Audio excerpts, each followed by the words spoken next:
زما د ایمان او د عقیدې ډیرو معززو حاضرینو مسلمانانو ورونو، د مخکې جمعو کې د حلال کسب او د حرامو نه بچ کېدو متعلق بیان و. حلال کسب او حلال رزق ګټل چې په کومه طریقه کیږي هغې ته تجارت وایي. د تجارت باره کې نن یو څو خبرې ستاسو خدمت کې عرض کوم. اول خبره خدا ده چې په دې ځان پوهه کول پکار دي چې زمونږ دین صرف عبادات نه دي، زمونږ د دین 15 شعبې دي. اوله شعبه عقاید دي. ته به مسلمان او مؤمن هله ګڼل کېږي چې ستا عقیده به د مسلمانۍ. د عقایدو نه وروسته عبادات دي. عقیده دې سمه شوه، مسلمان شوې نو بیا به عبادت ته زور ورکې، عبادتونه به کې. دریم نمبر معاشرات دي. عبادت هم ښه کې، معاشره به هم صحیح کې. د مسلمان رور سره به ستا ژوند او زندگی معاشره کې څنګه وي، ګاونډي سره به ستا څنګه ژوند او زندگی، کور کې به د کور والا سره ژوند او زندگی څنګه وي، دې ته معاشرات وایي. څلورم نمبر د دین حصہ معاملات دي. معاملات دا معنا کاروبار به هم ستا د مسلمانۍ په طریقه وي، ګټې به څنګه، لګې به څنګه، د ګټلو کمې طریقې روا دي او کمې ناروا دي، دې باندې به ځان پوهې. او پنځم نمبر اصلاح نفس ده. باطینی مرضونه د ځان نه لرې کول، حسد، د دنیا محبت، جاه پرستی، بغض، دا باطینی امراض دي، دا ځان نه لرې کې. دې ته اصلاح نفس یا تصوف وایي. نو د دین دا 15 شعبې دي. زمونږ ډېر تصور د دین باره کې ډېر غلط دی. موږ وایو سړی مونځ او دس کوي او نوافل کوي، بس دا ډېر ښه سړی دی، پلان کې ډېر ښه سړی دی. ولې؟ جومات کې ډېر نفلونه کوي، تلاوت ډېر کوي. د دې نه د بل طرف ته موږ نه ګورو چې دا بل طرف یې څنګه دی. ښه سړیتوب دا دی چې معاملات یې صحیح. ډېر نیکان خلک یې قسم دی ګورئ عباداتو کې ډېر وړاندې، معاملات یې صحیح نه وي. که دې پې قرض واوړېده نو خدای دې درته خیر کړي، که معامله دې ورسره راغله نو دوکې نه بغیر بل چل نشته. ځکه زمونږ د معاشرې دا یو غلط تصور جوړ شوی چې بس عبادت کوه نور خیر خیریت دی. نه، معاملات د دین حصہ ده. معاملات به د مسلمانۍ په طریقه وي، د دین په طریقه به وي، د رسول الله صلی الله علیه وسلم او صحابه په طریقه به وي. نو معاملات، کاروبار، تجارت دا یو بهترین کار دی چې د اسلام په طریقې سره وشي. ځکه حدیث کې دی نبی کریم صلی الله علیه وسلم فرمایلی دی طلب کسب الحلال فریضة بعد الفریضه. د حلال کسب طلب کول د نورو فرایضو نه وروسته دا یو اهمه فریضه ده. بچو له رزق ګټل، د چا رزق چې ستا په ذمه یې هغې له رزق ګټل، د سوال نه بچ کول، د بې عزتۍ نه بچ کول، د لوږې او تندې نه بچ کول، دې نه لوی عبادت چرته دی. دا خو بهترین عبادت دی. نو کسب حلال چې کوي دې ته تاجر وایي. تاجر نبی کریم صلی الله علیه وسلم ډېر صفت کړی دی. خو د کم تاجر چې 2 صفتونه یې پکې. رسول الله صلی الله علیه وسلم فرمایي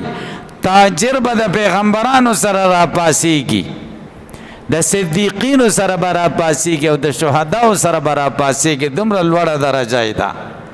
خو دا لوړه درجه یې هله ده چې 2 صفتونه یې پکې. یو دا چې صادق رښتیا وایي، دروغجن نه وي. دیم دار چې امانتدار خیانتګر نه او دا دو صفتونه تجارت کې پیدا کول ګران کار دی نو ځکه رسول الله صلی الله علیه وسلم فرمایلی التاجر الصدوق هغه سوداګر او تاجر چې رښتیا ویونکی الامین امانتدار خیانت نه کوي مع الصدیقین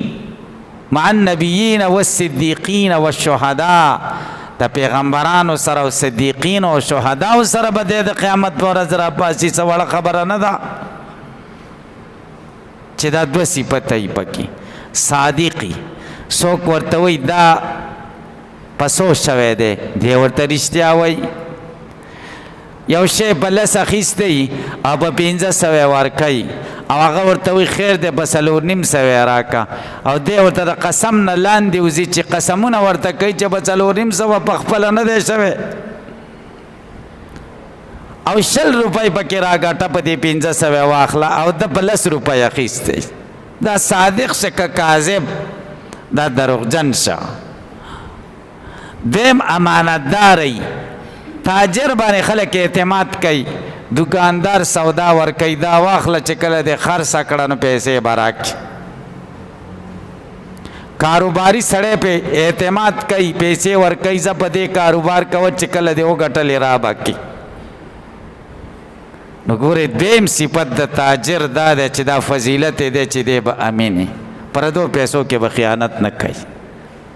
او چې پردې پیسې دله لاس له ورشي او دی پکې خیانت وکړي نو دا درجه یې نه ده دا ډېره بده خبره ده ګورئ ځکه حدیث کې دي نبی کریم علیه الصلاة والسلام فرمایي ثلاثة لا یکلمهم الله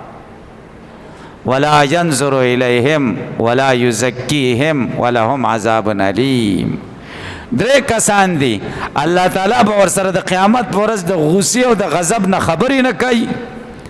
ګوري به ورته نه څوک چاله به غصې نو ګوري م ورته نه صفایي به هم نه کوي او دردناک عذاب به یې ورته صحابه تپوس وکړو دا بدنصیبه خلک څوک دي رسول الله صلی الله علیه وسلم پکې یو دا یاد کړی دی المنفق سلعته بالحلف الکاذب چې خپله سودا د دروغو په قسمونو خرڅوي سامان خپل دی خپل سیز دی او دروغ قسمونه پې خوري هلکه خپل شی دی درته وایي په څو دی اخیستی وایي دې سره ستا څه کار دی په دې خرڅوم که دې په کار یې واخله که نه یې مه اخله دروغ پکې څه له وایي دا تا ته اجازت شته چې داسې ووایي اخیستو سره ستا کار نشته په دې ورکوم که اخلې واخله که نه اخلې مه اخله دروغ ورته څه له وایي چې حق حلال دا 100 روپۍ راوګټه او د پکې 100 کم 1500 ګټلي ټولې نو دا ناجایزه ده نو تجارت دا یو اهمه پیشه ده څومره پیغمبران چې خدای را لیږلي دي انبیاء کرام هغوی کارونه کړي دي آدم علیه السلام زراعت کا او غنم یې کرلی و او هغه به لو کول د هغې نه دانې جدا کولې هغه یې میچن کړه هغه یې اوړه کړه او د هغې نه خپله رزق بندوبست کړی و نوح علیه السلام به نجاري کوله ترکاڼي په دې به خپل رزق ځان لګاټه ابراهیم علیه السلام به د کپڑے کاروبار کاو یادا چې کپڑے به جوړولې په هغه وخت سره مناسب چر څنګه کپڑے وي دا د هغه کار خپل رزق به ځان لګاټ داود علیه السلام بس غرې جوړولې او بادشاہ خو د بادشاهۍ د بیت المال پیسې به نه اخیستې د خپل کسب پیسې به د لاس ګټلې پیسې به خوړلې د حکومت په 1 روپۍ به هم نه اخیسته سلیمان علیه السلام د ټولې دنیا بادشاہ دی د هغه د رزق بندوبست دا اوشکرونه به جوړول چج ورته موږ وایو چجونه به جوړول مکتل ورته عربی کې وایي زما ښکلی پیغمبر محمد رسول الله صلی الله علیه وسلم ګډې سره ولیدې په مزدورۍ باندې موسی علیه السلام تاسو واقعه اورېدلې ده که نه 8 کاله ګډې سره ولیدې د شعیب علیه السلام په مزدورۍ دا پیغمبرانو کارو نبی کریم صلی الله علیه وسلم سفر کړي دي 2 سفر شام ته د تجارت په نیت کړي دي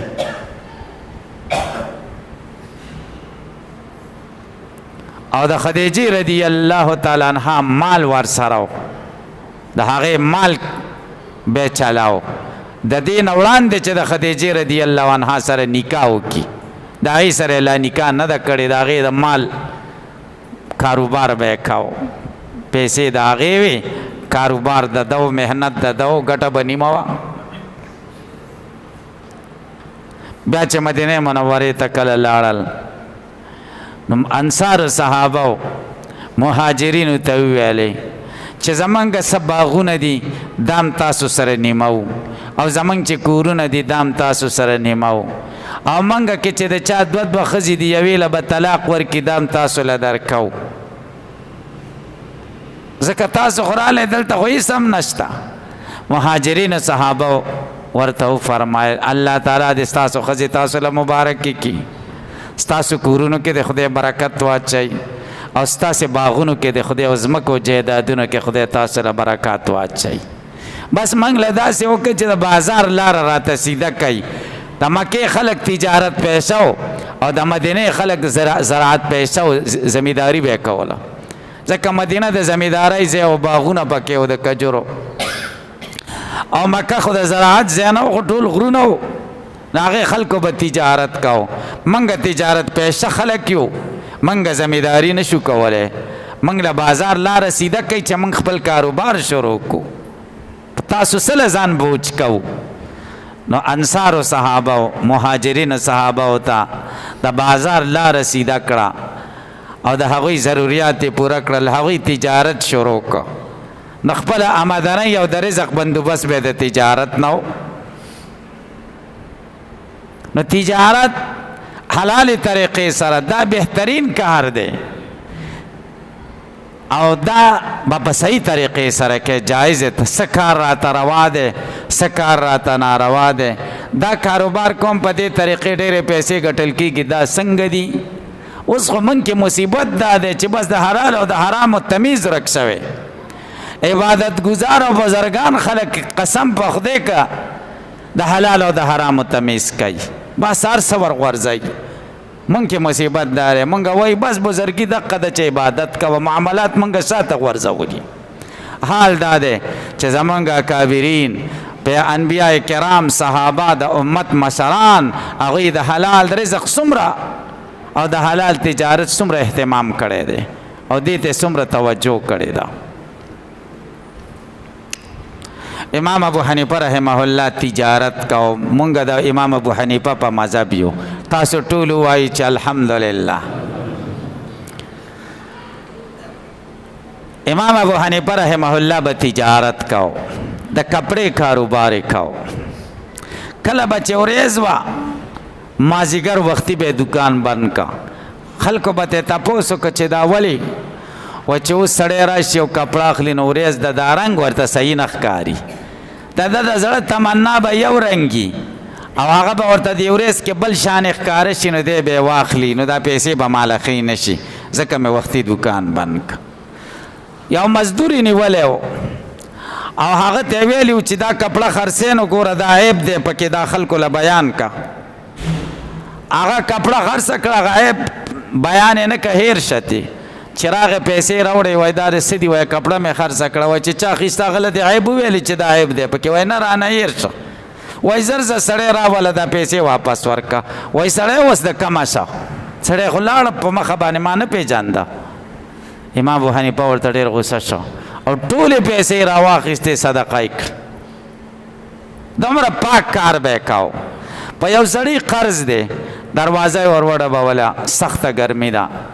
هغه راووتو او د منډه کړه نور له ودرېده د دیوال سوري له ونه درېده چا سړی راغی وایي څنګه راغلی ما ابو حنیفه ورته قرض مې در باندې دی او تا چې کومه وعده کړې وه په هغې وعدې رانغلې نو قرضداري نه خلک قرض غواړي دا جایز دي دا څه بده خبره نه ده نو خو وایي قرض خو اسانه ده نو دینور له څنګه ولاړې وایي ما ته دا مناسبه نه ښکاري چې د قرضداري چې د دیوال سوري ته ودرېږم ځکه حدیث کې دي چې کم قرض کې تاله نفع راشي دا سود دی نو زمونږ او ستاسو حال ګورې بدل دی چې چا باندې د چا قرض یې هغه ترې څومره فایدې اخلي دا فیدې نه دي جایز. که تجارت کې درې خبرې ډېرې ضروري دي. یوه دا ده چې په شرعي طریقې سره به کې عبادت دی. دویمه دا ده چې کم ضروریات ستا د ژوند دي د هغې ضروریات دومره تجارت چې هغه ضروریات پې ستا پوره شي دومره تجارت په تا واجب دی ضروري دی که دې ونه که ګناهګار او د ضروریاتو نه علاوه چې ته آسایشونه او نمایشونه ګټې پیسې دې دپاره ګټې نو دا مباح دي مباح نه پکې ثواب شته او نه پکې ګناه شته. دومره تجارت تا ته فرض او واجب دی چې څومره د چا رزق او څومره ضرورت ستا دی د رزق ستا او ستا د بچو چې څومره خرچه ده دومره کاروبار ضروري دی دا به کې په معاشره به نه بوج کېږي او د دې نه علاوه زیات کاروبار دا بیا مباح دی که کیم خوښه دي ده او که نه کیم شرعن تا باندې څه جرم نشته نه په کولو نه په نه کولو. موږ تاسو چې څه کې لګیا یو نو دا مباحات دي ضروریات زموږ ستاسو د زندګۍ ضروریات خو به لږ څه پوره کېږي. دریم دا دی چې کله ته تجارت کوې نو دا سوچ به دی چې ما ته هم فایده ورسېږي او دې بل مسلمان ورور له مې هم فایده ورسي دا زه څه راوړم او دلته یې خرڅ کړم نو مال هم یو څه فایده شي او د دې بل سړي چې څوک یې اخلي دله هم فایده شي. چې کله دې دا تصور کوو تا ته به خدای په تجارت کې ترقي در نصیب کوي الله تعالی به تا ته ترقي درکړي.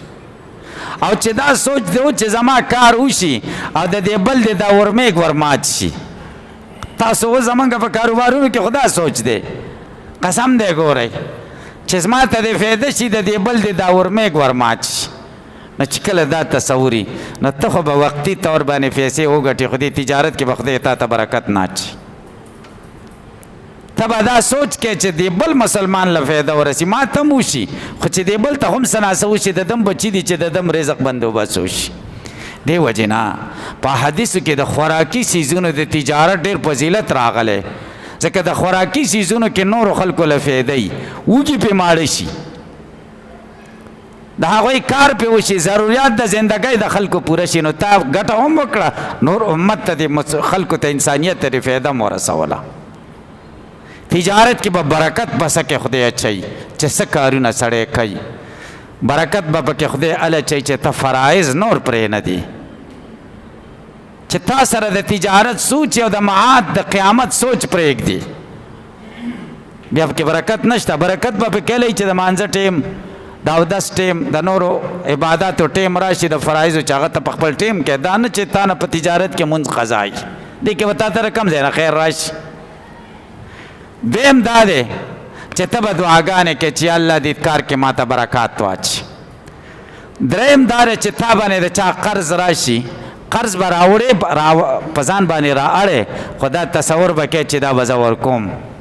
که دې دا تصور و چې دا پیسې دې پسې چل راووم هسې هم نه ورکوم خدای بیا ستا مدد نه کوي حدیث کې داسې دي دا پیسې بیا ستا تر قیامته پورې به خلاصې نه شي. او که دې دا نیت و ډېرې پیسې دي دا د نیت و چې بس دا کار زما روان شي او پیسې څنګه لاس ته رالې نو دله به یې ورکوم الله به دې مدد کوي دا پیسې به خدای خلاصوي بس په اسانۍ سره. دریم دا دی چې مسنون اعمال موږ وکړو مسنون اعمال په تجارت کې تجارت کوه استغفار ډېر وایه برکت کې به رزق کې به د خدای برکات واچوي تجارت به د خدای زیات کړي ځکه د استغفار هم دا فواید دي. صورت واقعي تلاوت هر ماښام کوه الله تعالی به د تجارت کې برکات واچوي. کور ته چې داخلېږي په سلام داخلېږه السلام علیکم کور کې وایه دا مسنون اعمال هم د تجارت سره کې دا نه چې ته وایي زه کار کوم دې څیزونو ته څه ضرورت دی اوس صورت واقع سله ویم زما خود کاروبار ډېر لوی شه دا به نه وایي زما تجارت خو ډېر وسیع چې صورت واقع ته پکې حاجت نشته نه دا به وایي. حدیث کې دی نبی کریم علیه السلام فرمایي ثلاثه كلهم ضامن علی الله درې تنان دي د درېواړو ټولو د دې درېواړو ټولو ذمواري خدای اخیستې ده. ان عاشا رزق وکفا که چېرته ژوندي و خدای به رزق هم ورکړي او دا رزق به بس هم شي او که چېرې مړه شو خدای به د جنت ته بوځي. درې کم کسان دي یو پکې هغه سړی دی رجل دخل بیته بسلامن، هغه سړی دی چې کور ته په سلام نه نوځي، چې په کور په دروازه نه نوځي نو سلام اچوي، السلام علیکم. دا څه بده خبره خو نه ده که نه؟ یو حدیث دی رسول الله سلام ته صحابي راغی، قربان ډېره معاشي تنګي ده، رزق ډېر کمزوری دی، څه وکړم؟ نبی کریم صلی الله علیه وسلم ورته چې کور ته ننوځې سلام هم اچوه او سورت اخلاص هم ووایه، قل هو الله سورت. ډېر وخت وروسته راغی نبی علیه السلام ورته څه چل دی؟ قربان هر څه ډېر دي، رزق ډېر پراخه شوی دی، خدای پکې برکات اچولی. یو ځلې ما دا بیان کړ چې کور ته ځئ سلام کوو، یو سړي راته مړه دلګان رانه جوړی، اوس به په ښځو سلامونه اچوو، دا څه دلتوب دی؟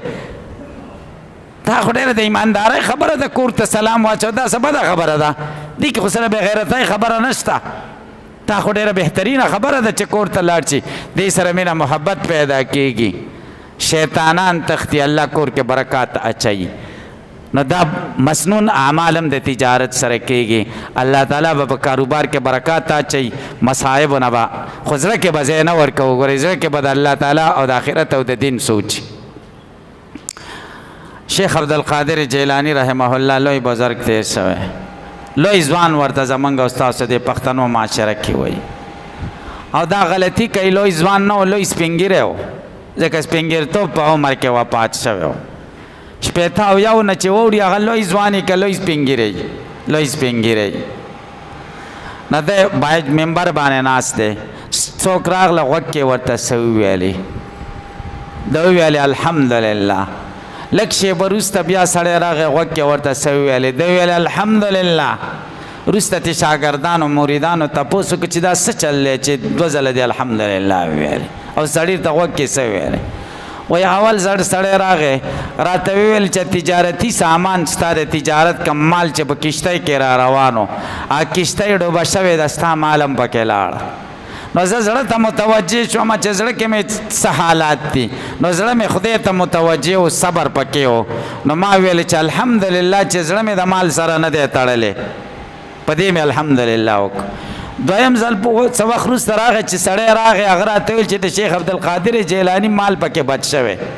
نو ټول خرق دی، صرف د ده مال پکې بچ دی. نو ما ویل چې الحمدلله، دویم ځل مې الحمدلله په دې ویل چې شکر دی چې زما مال پکې بچ شوی دی. نو الله تعالی دې موږ تاسو ته په پوره دین د عمل کولو توفیق را نصیب کړي. پوره دین کې ګورئ معاملات او معاشرات هم دي، معاملات به هم صحیح کوو، معاشره به هم صحیح کوو، انشاءالله موږ به پوره مسلمانان جوړېږو. الله تعالی دې موږ تاسو ته د عمل کولو توفیق را نصیب کړي. درود شریف اللهم صل